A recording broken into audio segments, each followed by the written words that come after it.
Jadi saya malam itu harus mutar otak. Bagaimana caranya membuat skenario presiden berhenti.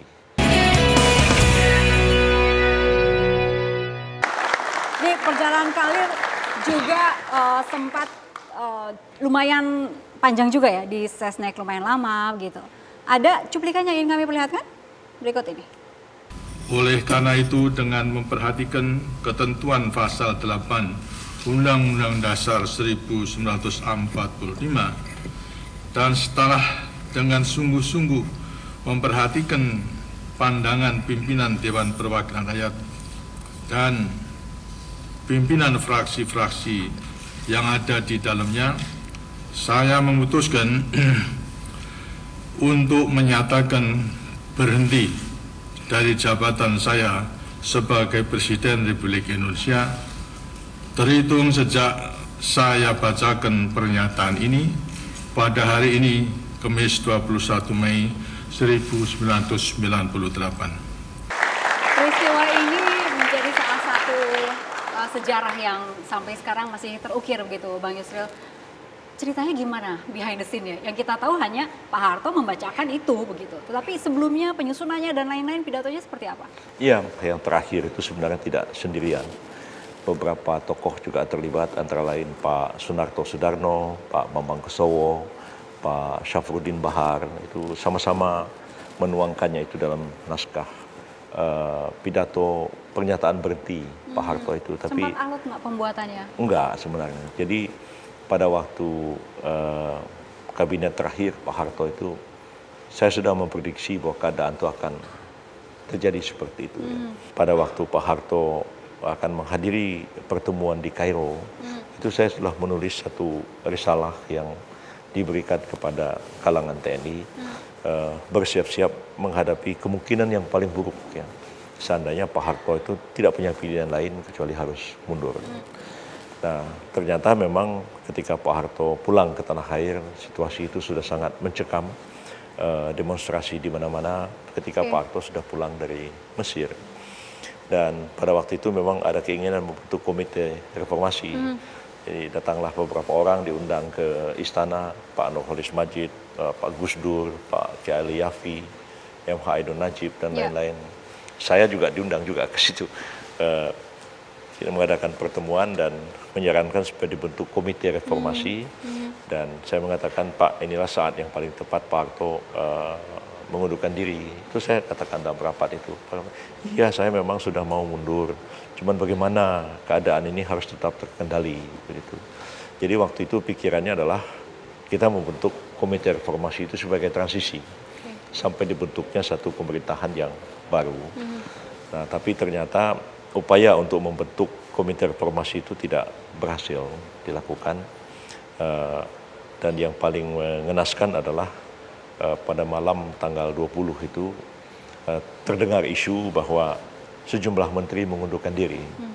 Dan menjelang maghrib Pak Harto panggil saya dengan Pak Saadillah Mursyid di rumah beliau di Jalan Cendana, mengatakan, ya tadi saya dengar begitu, tapi saya sudah cek sama mbaknya, katanya. Maksudnya mbaknya itu Mbak Tutut, maksudnya mbak itu tidak betul.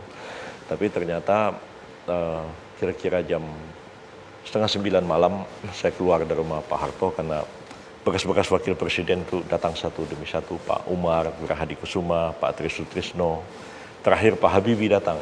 Pas saya pikir ini pasti lama, maka saya bilang sama Pak Wiranto, saya berdua aja duduk sama Pak Wiranto di depan. Bilang, Mas, saya mau keluar dulu, mau ngambil baju.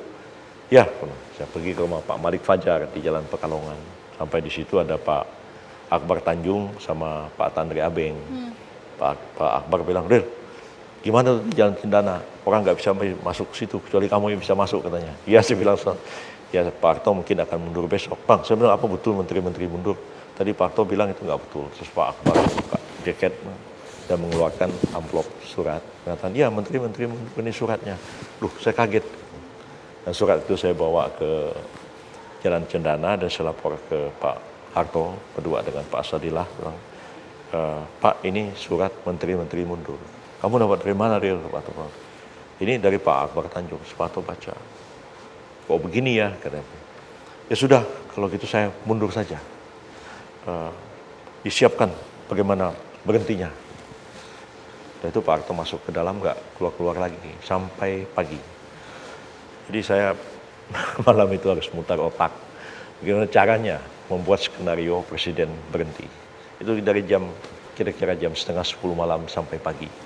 Nah situlah datang Pak Syafruddin Bahar, Pak Pamangkesowo, Pak Sunarto Sudarno ke Jalan Cendana juga untuk menyiapkan sama-sama naskah pengunduran diri Pak Harto. Saya harus meneleponi banyak orang, termasuk meneleponi Ketua Mahkamah Agung almarhum Pak Sarwata, karena prosedur berhentinya presiden itu tidak menggunakan cara yang normal. Jadi saya harus mencarikan jalan keluar konstitusionalnya, bagaimana supaya berhenti. Makanya tadi seperti didengar Pak Harto mengatakan, saya menyatakan berhenti. Ya, bukan mengundurkan diri, bukan minta berhenti, bukan meletakkan jabatan. Itu saya menggunakan kata-kata menyatakan berhenti.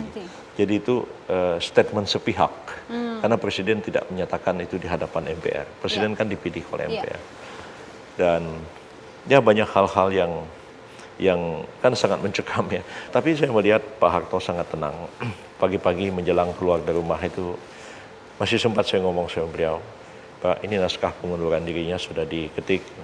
Pak Harto bilang sama saya, Bril, kamu tulis itu kabinet saya nyatakan dimisioner. Gitu.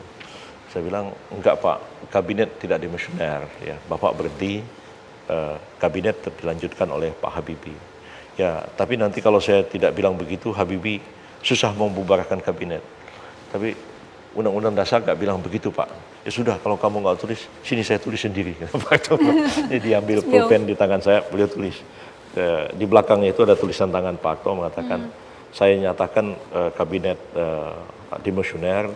Ada tambahan dia mengatakan, saya mohon maaf kepada seluruh rakyat Indonesia selama saya memimpin bangsa dan negara kalau ada kekhilafan dan seterusnya. Itu tulisan tangan Pak Harto. Dan itu dibacakan semua? Ya, dibacakan Pak.